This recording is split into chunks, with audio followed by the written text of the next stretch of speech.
प्रिय विद्यार्थियों, आज के व्याख्यान के अंतर्गत हम बात करेंगे प्रथम वर्ष समाजशास्त्र मोहनलाल सुखाड़िया विश्वविद्यालय के प्रथम प्रश्न पत्र में सामाजिक नियंत्रण की इकाई के बारे में हम बात करेंगे। सामाजिक नियंत्रण से पूर्व हम समाजीकरण की बात कर चुके हैं। काफी कुछ हम समाजीकरण के दौरान जो है वह उन बातों को जो सीखते हैं जो हमें समाज में एक नियमित और नियंत्रित व्यवहार करने को जो है प्रेरित करती है। तो समाजीकरण की ही जो अगला जो चरण है वो उसको हम सामाजिक नियंत्रण के रूप में समझ सकते हैं। सामाजिक नियंत्रण से यहाँ तात्पर्य है कि प्रत्येक प्रकार के मनुष्य का जो है समाज में व्यवहार होता है। हम समाज में व्यवहार करते हैं, उसके लिए कुछ प्रतिमान तय होते हैं, कुछ मानदंड तय होते हैं, कोई नियम तय होते हैं, कोई रूपरेखा तय होती है। उन रूपरेखाओं, मानदंडों और उन नियमों के परे जो हम व्यवहार करने में मतलब हमारा जो है हम उसमें ध्यान रखते हैं। अर्थात हमारा जो भी व्यवहार होता है, हमारा जो भी तौर तरीके होते हैं, हमारी जो भी व्यवहार की जो पद्धति होती है, उसमें हम अनियंत्रित होकर व्यवहार नहीं करते। अर्थात हम समाज के नियमों के अनुकूल व्यवहार करते हैं, हम समाज के मानकों के अनुकूल व्यवहार करते हैं, हम समाज के मूल्यों के अनुरूप व्यवहार करते हैं, हम समाज के प्रतिमानों के अनुरूप व्यवहार करते हैं। हमारे व्यवहार का जो पैमाना होता है, उस पैमाने को जो नियंत्रित करता है वह सामाजिक नियंत्रण कहलाता है। अर्थात हमें कोई भी सामाजिक व्यवहार करने में क्या करना चाहिए और क्या नहीं करना चाहिए, कौन सी चीजों को करने से हमारे को जो है पुरस्कृत होंगे या सामान्य व्यवहार माना जाएगा, कौन सी चीजों को करने से हम दंडित होंगे और हमारा असामान्य व्यवहार माना जाएगा। तो सामाजिक नियंत्रण को जो तय करने वाली जो बात है वह सामाजिक मानकों पर निर्भर करती है, मानक मतलब नॉर्म्स पर, और उसके आधार पर जो हमारा व्यवहार होता है। समाज में प्रत्येक प्रकार का व्यक्ति है वह निरंकुश व्यवहार नहीं करे और समाज में गला झटका नहीं करे, सभी का व्यवहार एक रूप हो, अनुशासित जीवन हो और समाज एक नियम के आधार पर चलता रहे। इसलिए सामाजिक नियंत्रण बहुत आवश्यक है।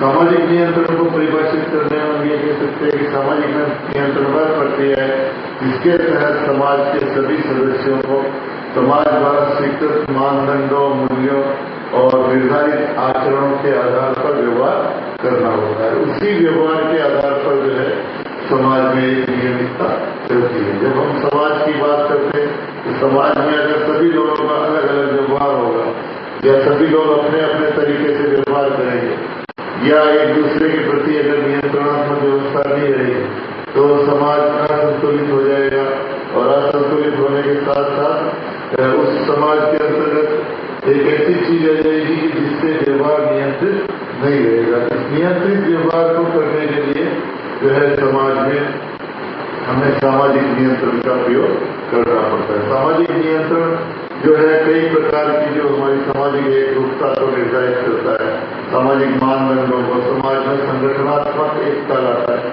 समाज में जो नकारात्मकता है उसको खत्म करता है और एक रूपता के आधार पर हम समाज को एक व्यवस्थित रूप से आगे बढ़ने का जो स्वरूप है वह सामाजिक नियंत्रण के मार्फत होता है। अब यहाँ संक्षेप में सामाजिक नियंत्रण के जो विभिन्न प्रकार हैं उन पर बात करें। हम सामाजिक नियंत्रण की स्थिति है वो परिवार से देखना, हम जैसे कौन सा व्यवहार हमें करना है, कौन सा नहीं करना है, उसके लिए कुछ लिखित या अलिखित हमारे पास प्रदेश होता है। तो जो सामाजिक नियंत्रण का जो प्रकार होता है उसमें सकारात्मक नियंत्रण, नकारात्मक।